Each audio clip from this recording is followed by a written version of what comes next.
नमस्कार, मैं हूं सुमित चौधरी। हमारे इस खास पेशकश में आपका स्वागत है। कोरोना के इस संक्रमण काल ने पूरी दुनिया को आने वाले वक्त के लिए सतर्क और सावधान कर दिया है। हर क्षेत्र में अब हमें एक नई सोच और नए विचारों के साथ आगे बढ़ना होगा। भविष्य कैसी चुनौतियां लेकर आ रहा है और क्या उन चुनौतियों से निपटने के रास्ते हैं, इस पर हम लगातार मंथन कर रहे हैं। मंथन होगा इन्हीं चुनौतियों से निपटने का, मंथन होगा नए विकास के रास्तों को तलाशने का, और इस पर जवाब देंगे ई विमर्श पर हमारे साथ जुड़कर तमाम मंत्री राजस्थान सरकार के और अपने अपने क्षेत्र से संबंधित जानकारियों को हमारे साथ साझा करेंगे और हमारे माध्यम से आप तक पहुंचाएंगे कि आखिर सरकार का क्या है रोड मैप आने वाली चुनौतियों से निपटने के लिए इस कोरोना काल में। तो आज हमारे साथ जुड़ रहे हैं शिक्षा मंत्री गोविंद सिंह डोटासरा। सर, बहुत स्वागत आपका हमारे ई विमर्श इस कार्यक्रम में। नमस्कार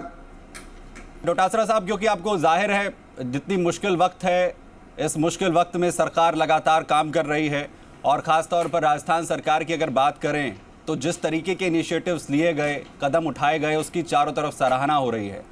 लेकिन एक शिक्षा मंत्री के तौर पर सरकार के साथ जुड़कर इस मुश्किल वक्त में किस तरीके के चैलेंजेस फेस कर रहे हैं? सुमित जी, एक हर व्यक्ति का एक सपना होता है कि अपने बच्चे को आगे बढ़ाए, अच्छी शिक्षा दे, वो अच्छे ऊंचे मुकाम पे पहुंचे। तो उसको लेकर के अब जब कोरोना आया तो निश्चित रूप से उसके स्वास्थ्य के प्रति भी उसकी चिंता हुई और उसकी जो पढ़ाई बाधित हुई बच्चे की, उसको लेकर के भी उसकी बड़ी चिंता हुई और भविष्य को लेकर के बहुत चिंतित हुआ जी। तो हम सब की जिम्मेदारी बनी, हमारी सरकार की जिम्मेदारी बनी कि हम कैसे उनके भविष्य को संवार सकें,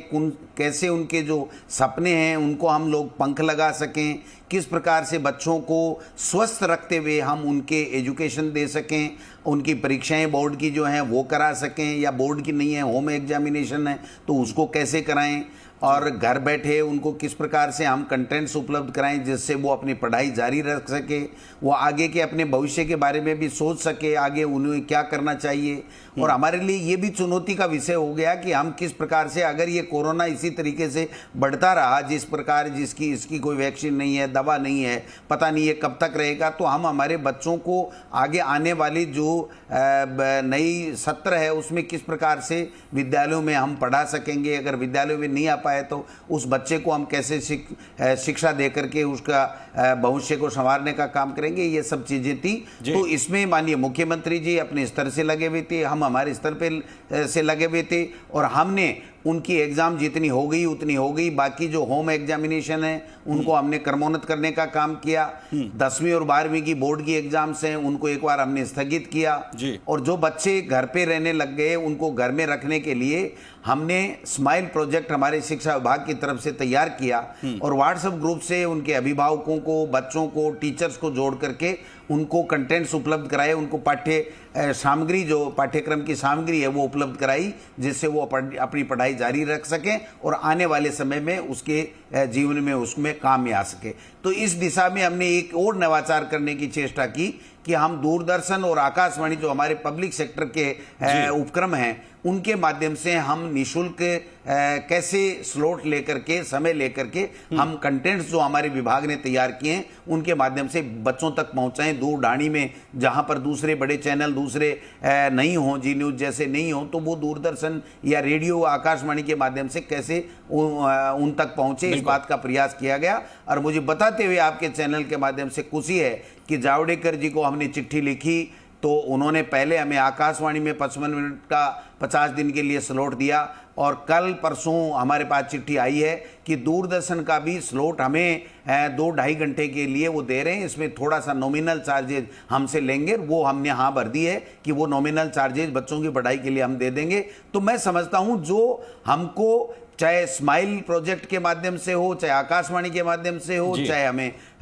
इस तरीके से दूरदर्शन के माध्यम से हो, चाहे हमारा जो पाठ्यक्रम है 1 से लेकर 12 तक का उसको साला दर्पण के ऊपर हमने ऑनलाइन कर दिया। वो लिंक में जाकर के साला दर्पण खोल करके अपने पाठ्यक्रम को पढ़ सकता है, पुराना भी देख सकता है, आने वाले समय में जुलाई से कौन सा पाठ्यक्रम होगा, उसकी क्या किताबें, क्या बुक्स होंगी, उसको वो देख सकता है। राजीव गांधी जो कैरियर गाइडेंस पोर्टल हमारा है उसके माध्यम से उसको भविष्य में 14 दस्तावेजों की जानकारी, कहाँ कौन से विषय में 12वीं पास करके वो कौन सी यूनिवर्सिटी में जाए, कौन सी कॉलेज में जाए, कौन सा सब्जेक्ट उसके लिए ठीक है, कौन से वहाँ पर कॉलेज में कौन सा कितना अनुदान मिलता है, छात्रवृत्ति मिलती है, कितनी रियायत उसको मिलती है, ये सब चीज़ें वो देख सके। तो मैं समझता हूँ इस दिशा में हम लोग लगे हुए हैं और हमारे शिक्षक जो निश्चित रूप से इस कोरोना महामारी में अपनी जी जान से लगे हुए हैं, पूरी मुस्तैदी के साथ में ड्यूटी दे रहे हैं। 3.5 लाख के लगभग शिक्षक हमारे हैं, वो कोरोना ड्यूटी भी दे रहे हैं और ई कंटेंट्स तैयार करके हमारे बच्चों को,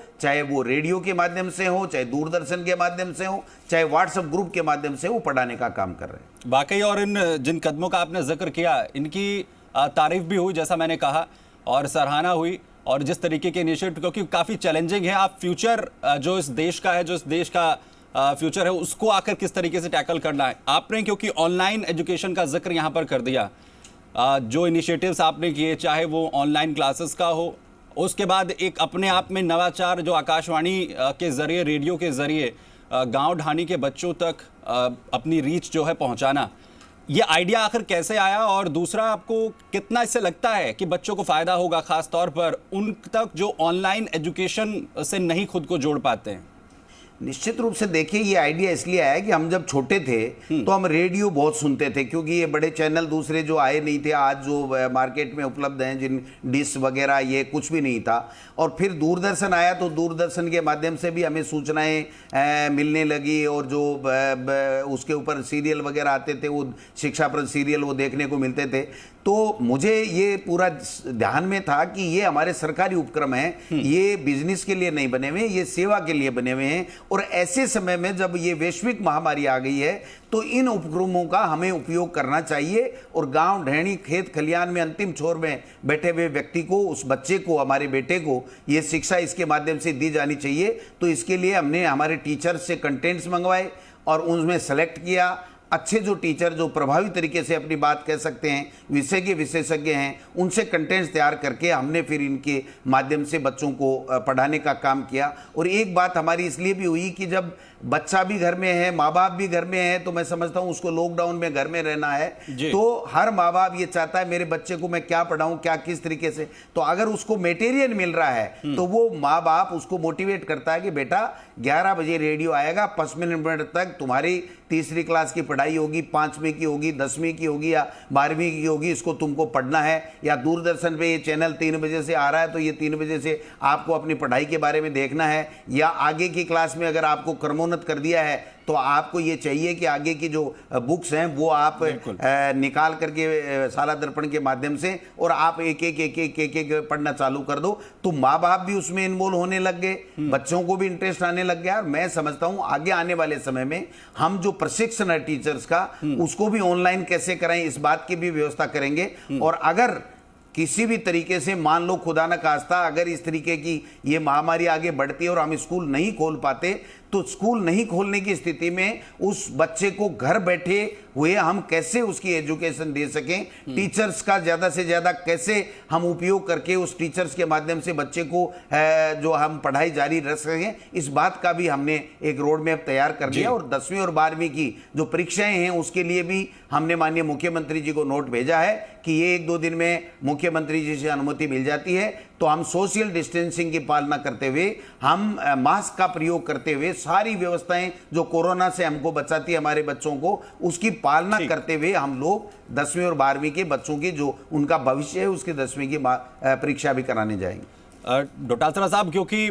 कोरोना काल ने बहुत कुछ पैरामीटर्स जो हैं इस दुनिया के बदल दिए हैं, और ख़ास तौर पर अगर शिक्षा का जो क्षेत्र है उसमें भी कई चैलेंजेस हैं। ऑनलाइन का, क्योंकि हम एजुकेशन की बात कर रहे हैं और ये नवाचार किया भी गया है हाल ही में, आपको लगता है कि अब जो चीज़ें कन्वर्ट हो रही हैं इसमें ऑनलाइन एजुकेशन जो है वो एक मेन फैक्टर रहेगा आने वाले वक्त में? निश्चित रूप से देखिए, ये सही बात है कि विदेशों में जो विकसित देश हैं, अमेरिका जैसे, ब्रिटेन जैसे, वहाँ पर ऑनलाइन का ये प्रभाव है। और ऑफिसेज भी जो प्राइवेट कंपनियों के हैं वो भी वर्क एट होम के माध्यम से चलते हैं। और आज भी मैं एक लेख पढ़ रहा था, उसमें लिखा था कि इससे और ज़्यादा फायदा होता है, मितव्ययिता भी होती है और काम भी ज़्यादा होता है, वो बोर भी नहीं होता, अपने घर में अपना ऑफिस का काम भी कर लेता है, अपना घर का काम भी कर लेता है। तो ये कॉन्सेप्ट जिस प्रकार की ये महामारी आई है, मेरा ये मानना है कि हो सकता है कल को इस प्रकार के और कोई वायरस आ जाएं और हमें इस तरीके की पोजीशन में डाल दें, तो हमें इस बात की तैयारी तो निश्चित रूप से करनी चाहिए। जो हमारे मानव संसाधन मंत्री जी हैं, उनकी मेरी 2-3 बार बात होगी, 30 मिनट तक 35 मिनट तक हमारी बातें होती हैं। तो मैंने उनको ये निवेदन किया है कि जब पीएबी में हम लोग सेंटर से बजट के लिए लेकर के आएंगे तो हम प्रोजेक्ट लेकर के आएंगे और ऑनलाइन किस प्रकार से हम बच्चों को पढ़ा सकें, कैसे टीचर्स को ट्रेनिंग करा सकें और किस प्रकार से हम उनको संक्रमण से बचाते हुए उनकी भविष्य को हम जो है स्वर्णिम बना सकें, इसके लिए हम प्रोजेक्ट लेकर के आए। तो उन्होंने मुझे विश्वास दिलाया कि आप लेकर के आइए प्रोजेक्ट। मैं समझता हूं कि वो हमारी उम्मीद है कि केंद्रीय मंत्री जी हमें इसमें पीएबी में बजट देंगे और हम और ज़्यादा बेहतर तरीके से आने वाले ज़माने में इन प्रकार की जो विषम परिस्थितियां हैं उनसे कैसे मुकाबला कर सकें और कैसे हमारे बच्चों के भविष्य को बना सकें, इस दिशा में हमें चलना पड़ेगा। क्योंकि ऑनलाइन एजुकेशन में इंफ्रास्ट्रक्चर काफ़ी इंपॉर्टेंट होता है, जिसका आप जिक्र यहाँ पर कर रहे हैं। उसे बिल्डअप करना, खासतौर पर राजस्थान जैसे स्टेट में उन बच्चों के साथ, उनके पेरेंट्स के साथ कॉप अप करना, ये अपने आप में बहुत चैलेंजिंग है। इसके लिए आखिर किस तरीके का रोड मैप लेकर चलेंगे? नहीं, बात सही है बिल्कुल। देखिए, सब जगह गांव ढाणियों में, ग्रामीण परिवेश में जो नेट है उसकी बड़ी प्रॉब्लम रहती है। बाकी शहर के बच्चों में तो कोई प्रॉब्लम नहीं है। वैसे अभी हम काफी सालों से हम लोग जो है वो लैपटॉप दे रहे हैं और दे रहे हैं, साइकिलें दे रहे हैं, दूसरे तरीके के बच्चों के लिए प्रोत्साहन के रूप में उनको राशि भी दे रहे हैं। तो इन सब को मिला करके हम एक इस प्रकार का प्रोजेक्ट बनाएंगे जिससे उन बच्चे के लिए ज़्यादा से ज़्यादा वो सदुपयोगी हो और उसके हर हाल में गांव ढाणी में बैठे हुए बच्चे के भी वहाँ पर नेट नहीं हो तो भी उसके लिए कोई ऐसा विकल्प हम कोई टैबलेट के माध्यम से विकसित करें कि वो पढ़ाई से संबंधित हो, वही चीज़ वो देख सके और उसके लिए उसके साथ में नेट की व्यवस्था भी हो। तो इस तरह के कई तरह के विचार आ रहे हैं, कई तरह के सुझाव आ रहे हैं। तो मैं समझता हूं हम सबको मिलकर के इसके ऊपर एक रोड मैप बना करके आगे चलना पड़ेगा। एक व्यक्ति अपने आप में संपूर्ण नहीं होता है। तो मैं समझता हूं मैं सब कुछ जानता हूं ये तो नहीं है, लेकिन मैं पूछता रहता हूं, प्रतिदिन कहीं न कहीं से बात करता रहता हूं कि हमको किस प्रकार से हमारे बच्चों को ग्रामीण क्षेत्र में किस प्रकार से ये ऑनलाइन एजुकेशन दे सकते हैं, इसके लिए हम क्या बेहतर कर सकते हैं। वो एक विचार जो भी आ रहे हैं उनको इनकॉर्पोरेट करके हम लोग आगे बढ़ेंगे। लेकिन बिल्कुल आपने, और जैसा आपने ऑनलाइन एजुकेशन को लेकर कदम उठाया, वो वाकई जो है छात्रों के हित में है और उनकी शिक्षा को लेकर काफ़ी बोल्ड फैसला था। लेकिन इसके साथ ही एक बड़ा डिसीजन जो लिया गया वो बच्चों को प्रमोट करने का। हालांकि इसकी काफ़ी सराहना हुई इन तमाम सिचुएशंस को लेकर। बोर्ड के लिए अलग से व्यवस्था आप लोगों की तरफ से की गई है। लेकिन एक चीज़ जो कही जा रही है कुछ लोगों की तरफ से, शिक्षाविद की तरफ से, कि क्या बच्चों को नेक्स्ट क्लास में जो प्रमोट किया गया है उसमें कोप अप करने में, उसको मैनेज करने में क्या दिक्कतों का सामना उन्हें नहीं करना पड़ेगा? उसे आखिर किस तरीके से टैकल किया जाएगा?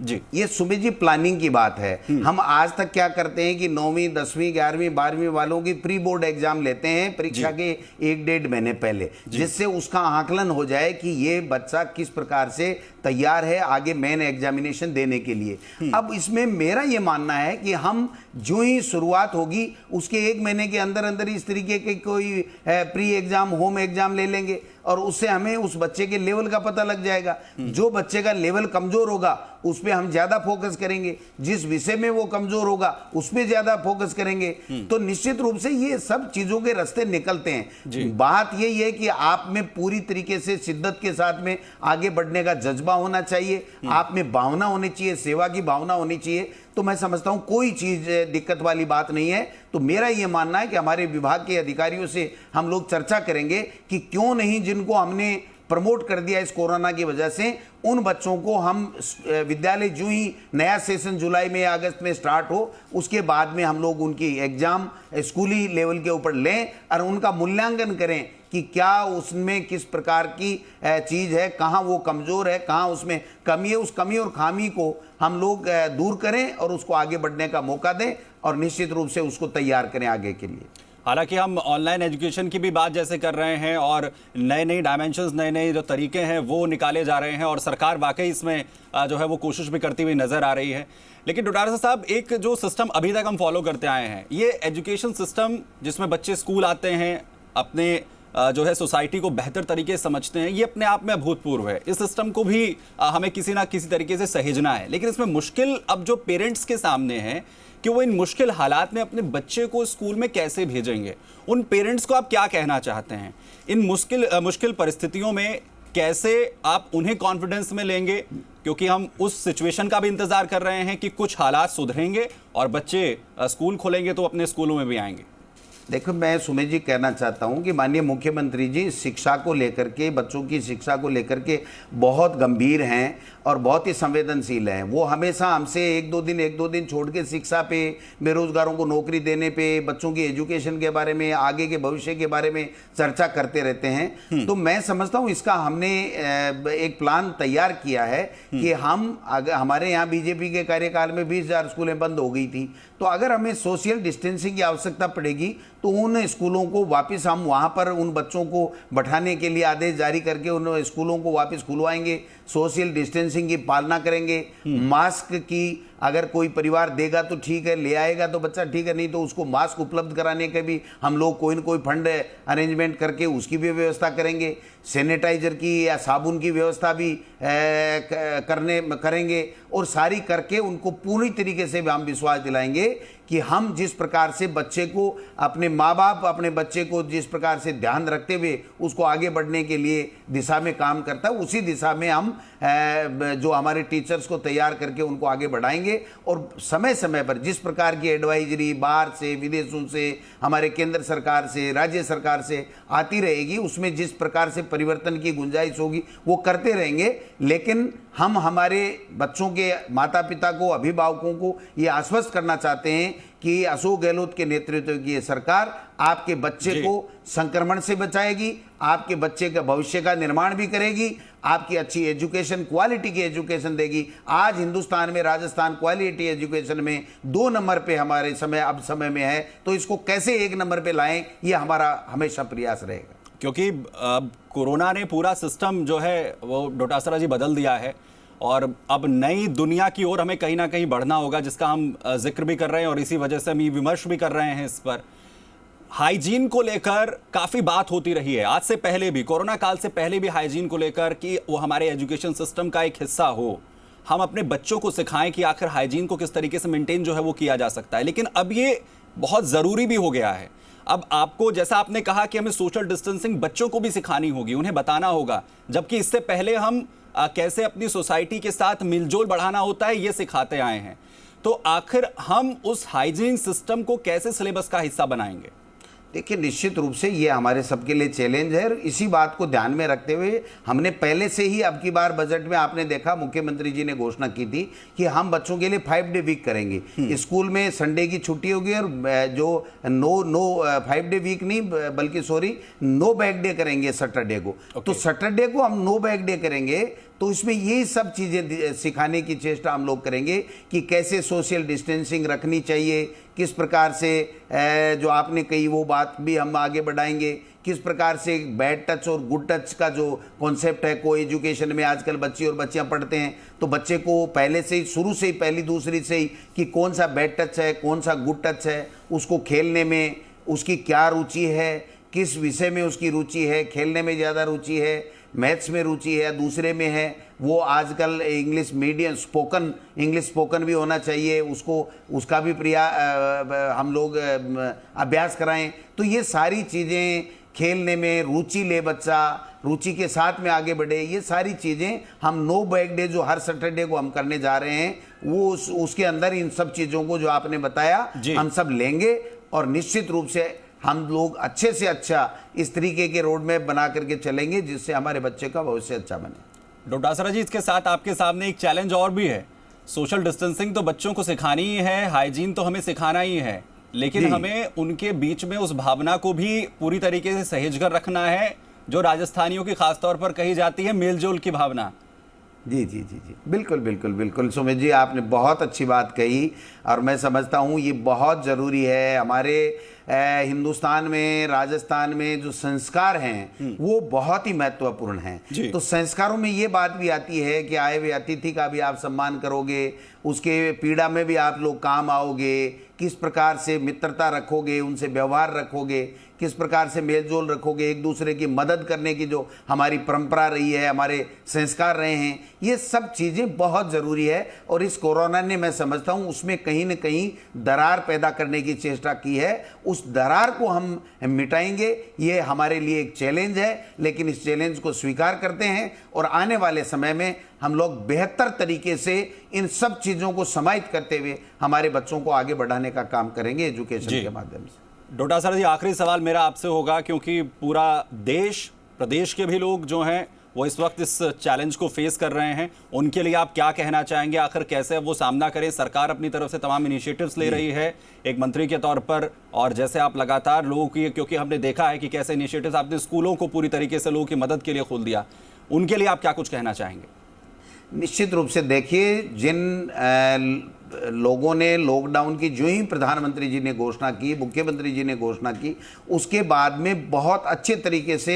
पालना की, और विशेषकर ग्रामीण क्षेत्र में तो 100% आपके लॉकडाउन की पालना हुई है। शहरों में थोड़ी बहुत जरूर हुई है, लेकिन मैं ये कहना चाहता हूँ कि भारत के लोगों में दम है, दमखम है। भारत के लोग वो सब चीज़ जानते हैं, भाईचारा निभाना भी जानते हैं, आगे बढ़ना भी जानते हैं, हिम्मत भी उनमें है, और एजुकेशन के प्रति उनकी ललक भी बहुत शानदार है। हमारे यहाँ के बच्चे अमेरिका में जाके इंजीनियर बन रहे हैं, डॉक्टर बन रहे हैं, और वहाँ अपना नाम कमा रहे हैं। तो मैं समझता हूँ, सबको यही कहना चाहूँगा कि इस संक्रमण से बचने के लिए, इस महामारी में, इस वैश्विक आपदा के समय में हम सब मिलजुल करके आगे रहें। और एक बात कहते हुए अपनी बात समाप्त करना चाहूँगा कि आप जैसे जी न्यूज हो या दूसरे चैनल्स हो, सबका, मीडिया का मैं धन्यवाद देना चाहता हूँ कि जिस प्रकार से मीडिया ने इस कोरोना में लोगों को अवेयर करने का काम किया है, लोगों की मदद करने का काम किया है, उन तक सही तथ्य पहुंचाने का काम किया है। आप भी साधुवाद के पात्र हैं, जिसकी वजह से लोगों में इतना भय नहीं रहा। वरना तो एक बार तो ये हो गया था कि ये जिंदगी 2, 5, 10 दिन, 15 दिन की है। मैं समझता हूं इस संशय को दूर करने का, इस भ्रम को दूर करने का आप लोगों ने भी जो काम किया है, आपको भी मैं इस चैनल के माध्यम से सभी श्रोताओं को और आप सब मीडिया कर्मियों को धन्यवाद देना चाहता हूं। शुक्रिया डोटासरा साहब हमारे साथ यहां पर जुड़ने के लिए, अपनी बात रखने के लिए। तो ये थे शिक्षा मंत्री गोविंद सिंह डोटासरा, जिन्होंने शिक्षा को लेकर किस तरीके की नीति बनाई गई है, क्या कुछ प्लानिंग्स हैं, इन तमाम चीजों का जिक्र किया, और आखिर कैसे प्रदेश का जो बच्चों का भविष्य है उसे सहेजा जाएगा, इस कोरोना काल में उन चुनौतियों से कैसे निपटा जाएगा, उसका जिक्र किया। इसी के साथ बुलेटिन में इतना ही। फिलहाल बाकी खबरों के लिए बनाए जी राजस्थान के साथ।